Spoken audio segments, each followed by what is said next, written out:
এবার জবরদস্ত দুইজন কওমি আকাবির কট, আপনি কল্পনা করতে পারবেন না এত বড় কওমি আকাবির তিনি এইভাবে ধরা খেয়েছেন। হ্যাঁ, আমাদের সামগ্রিকভাবে অধপতন আমরা জানি, পুরো মুসলিম উম্মার অধপতন, আমার আপনার, আমরা যারা সমালোচনা করি আমাদের মধ্যেও পাপ আর পাপ, আল্লাহ আমাদের ক্ষমা করুক, আমরা এই পাপ থেকে বাঁচতে চাই। কিন্তু যাদেরকে অনেক জবরদস্ত মনে করা হয়, আল্লাহর ওলি মনে করা হয়, যাদের সম্পর্কে কুধারণা কল্পনাও আসার কথা না, তারা কট খাচ্ছে। যারা ওয়াজ করে, যাদের জিকিরে আকাশ বাতাস প্রকম্পিত, আল্লাহ আল্লাহ আল্লাহ, চরমনাই দরবার এই জিকিরে প্রকম্পিত হয়, মানুষের নফসের আত্মশুদ্ধি হয়, তাজকিয়া হয়, আজকে তারা সিরিয়াল পরকীয়াবাজ, রোহিঙ্গা নারীকেও প্রেগনেন্ট করে ছেড়ে দেন এবং আত্মীয় স্বজন, বন্ধু বান্ধব, চাচাতো বোন কাউকে বাদ রাখেন না। হাবিবুর রহমান মিসবার কথা বলছে, টাকা পয়সা নিয়ে জালিয়াতি, টাকা মেরে খাও, এটা তো আছে। সিরিয়াল জেনাকার, একে ইসলামী আইন অনুযায়ী, যেহেতু এরা হুজুর, ইসলামী আইন অনুযায়ী হদ কার্যকর করা দরকার এদের উপর। এটা তো গেছে গেছে। এখন হাবিবুর রহমান মিসবার নিঃসন্দেহে তিনি বড় আকাবির, আকাবির মানে বড়। আর হাবিবুর রহমান মিসবা বড় ওয়াজ করেন, বিরাট কওমি আলেম, তার হাজার হাজার কওমি শিক্ষার্থী, তার অনুসারী, তিনি আকাবির, আকাবিরের কাতারে পড়েন। বয়স অতটা হয় নাই, তারপরও আকাবির। কিন্তু খতিব রুহুল আমিন, পালাতক খতিব, বাইতুল মুকাররমের সাবেক খতিব, এবং খতিব রুহুল আমিনের পরিচয়টা কি বাংলাদেশের ইতিহাসে সেই 1866 থেকে সোফার যদি কওমি আকাবিরদের তালিকা করেন যে বাংলাদেশিতে সবচেয়ে বড় কওমি আলেম কে ছিল, আমার মনে হয় যার নাম আসবে তিনি হচ্ছেন মাওলানা শামসুল হক ফরিদপুরী।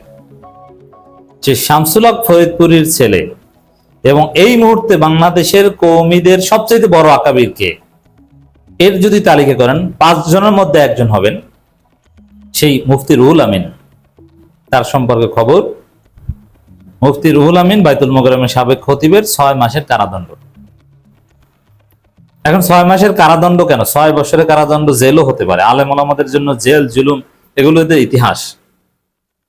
কিন্তু দেখতে হবে যে কি নিয়ে। কেউ যদি সরকারের বিরুদ্ধে কথা বলে, রাজনৈতিক কারণে, অন্যায়ের প্রতিবাদ করে, ফাঁসির দড়িতে ঝোলে, তাহলে এটা তো তার জন্য গর্বের। ইতিহাস তাকে স্মরণ করে, জাতি তাকে শ্রদ্ধা করে স্মরণ করে। যেমন আল্লামা সাঈদীর ক্ষেত্রে দেখেন নাই, আল্লামা সাঈদীকে কার্যত হত্যা করেছে কারাগার অন্ধকার প্রকোষ্ঠে বছরের পর বছর রেখে। কিন্তু মানুষের ভালোবাসা দেখেন, কেউ বিশ্বাস করেছে আল্লামা সাঈদীর বিরুদ্ধে যে অভিযোগগুলো হাসিনা সরকার উত্থাপন করেছে ট্রাইব্যুনালে, কেউ বিশ্বাস করেছে? একজন আওয়ামী লীগ বিশ্বাস করেছে? কেউ বিশ্বাস করেনি। তো দর্শক, কিন্তু খতিব রুহুল আমিন কি বিষয় কট খেয়েছে দেখেন, 6 মাসের কারাদণ্ড। এটা কিন্তু দ্বিতীয় ধাপে কারাদণ্ড। মানে প্রথমে বিচারিক আদালতে তার সাজা হয়েছে, পরে আপিল করেছে, আপিলেও তার কারাদণ্ড বহাল। এর মানে তাকে জেল হয়তো খাটতেই হবে, আবার আপিল করার সুযোগ আছে আরো উচ্চ আদালতে। কি জন্যে দর্শক? আত্মীয় স্বজন হক মেরে খেয়েছে, ভাই বোনের জমি দখল করেছে অন্যায়ভাবে, এই কারণে তার জেল হয়েছে।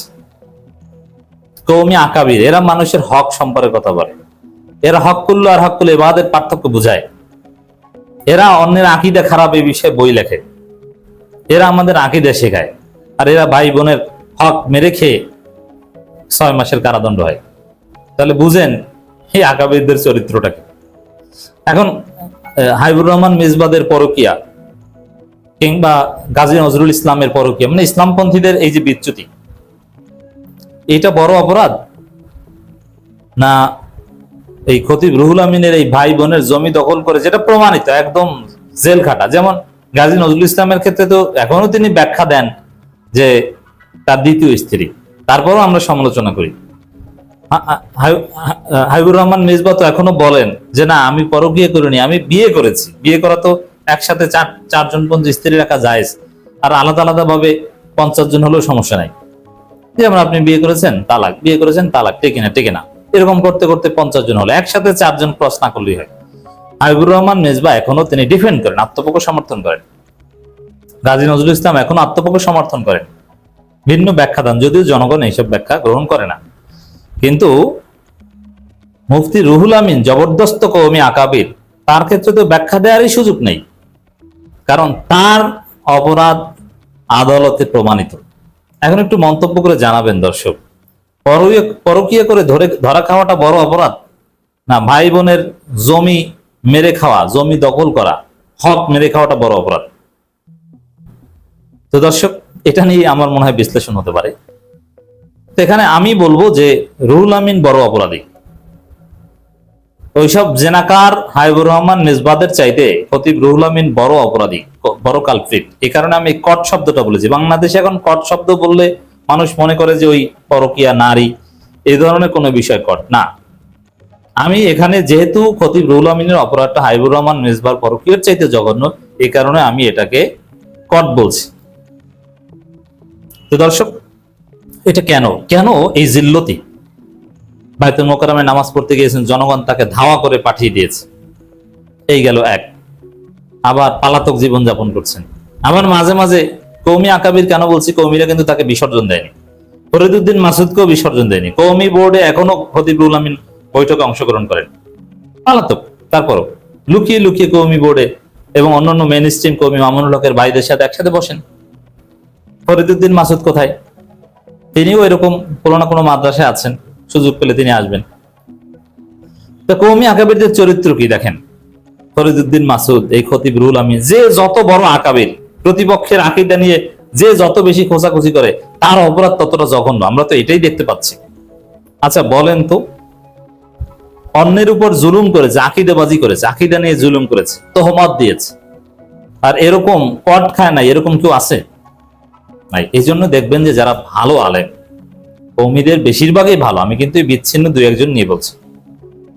যেমন মাওলানা মহিউদ্দিন খান, মাসিক মদিনা সম্পাদক ছিলেন, আল্লাহ তাকে জান্নাত নসিব করুক, অনেক বড় কওমি আলেম ছিলেন, এখনো মানুষ তাকে সম্মান করে।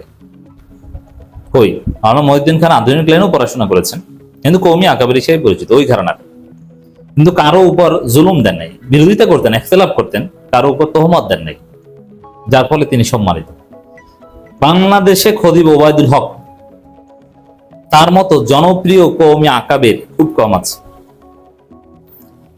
তাকে দেখেছেন কোনোদিন জামাতের উপর, জামাতকে মিথ্যা অপবাদ দিয়ে ইখতিলাফ করেছেন? অবশ্যই জামাতের সাথে তার ইখতিলাফ ছিল, কিন্তু জামাতের সাথে মিশতেন, তোহমত তো দেননি। এই জন্য যারা অপবাদ দেয় তারা কট খায়, এটা আল্লাহর একটা শাস্তি।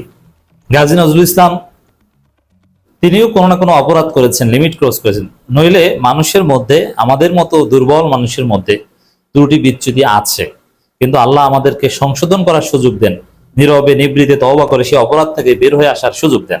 অনেক বড় বড় আকাবিরদের মধ্যে, বিখ্যাত ব্যক্তিদের মধ্যে থাকে, কিন্তু আল্লাহ সুযোগ দেন। সবাইকে আল্লাহ এভাবে পুরো জাতির সামনে জিল্লতি দেন না, কাউকে কাউকে জিল্লতি দেন। এরকম বোনদের হক মেরে অনেক হুজুরি খায়, কিন্তু সবার তো আর জেল হয় না। কিন্তু খতিব এই রুহুল আমিনের জেল হয়েছে, এটা তার পাপের ফল।